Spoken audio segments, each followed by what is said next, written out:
এখন মনে হচ্ছে ব্যতিক্রমী, আসলে ব্যতিক্রমী না, এটাই বাংলাদেশের প্রকৃত সংস্কৃতি।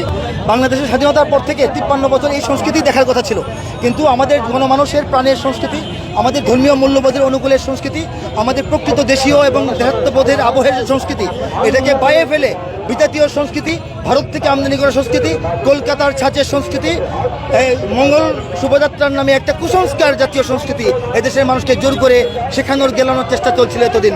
সেখান থেকে বাংলাদেশ মুক্ত হয়েছে। আমাদের তরুণরা, যুবকরা বুকে রক্ত ঢেলে দিয়ে নতুন বাংলাদেশ আমাদেরকে দিয়েছে।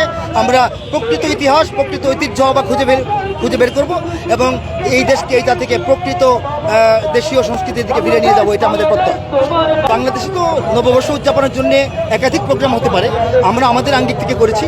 আমরা প্রাধান্য দিয়েছি এই দেশের গণমানুষের ধর্মীয় মূল্যবোধ যেন অক্ষুণ্ণ থাকে এবং প্রকৃত দেশীয় সংস্কৃতি, মানে ঐতিহ্যবাহী যে সংস্কৃতি, এগুলিকে ফিরিয়ে আনার।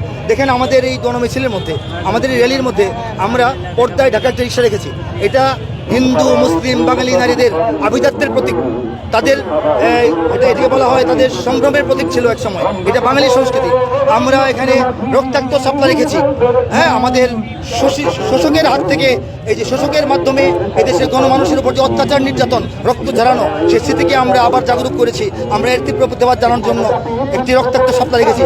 আমরা কৃষকের লাগন রেখেছি। আমরা হালখাতার উপাদান আমরা রেখেছি, একটা প্রতীক রেখেছি। আমরা তাসবিহ রেখেছি, আমরা রেহাল রেখেছি। বাংলার প্রত্যেকটা বাড়িতে বাড়িতে ঘরে ঘরে তাসবিহ, রোহাল, জায়নামাজ, এগুলি গণমানুষের প্রাণের সংস্কৃতিতে রূপ লাভ করেছে। এগুলিকে আমরা তুলে ধরার চেষ্টা করেছি জাতির সামনে এবং জাতিকে সঙ্গে নিয়ে এই আমাদের প্রোগ্রামের মাধ্যমে গোটা বিশ্বের কাছে বাংলাদেশের প্রকৃত চেহারা এবং রূপটা তুলে ধরার চেষ্টা করছি।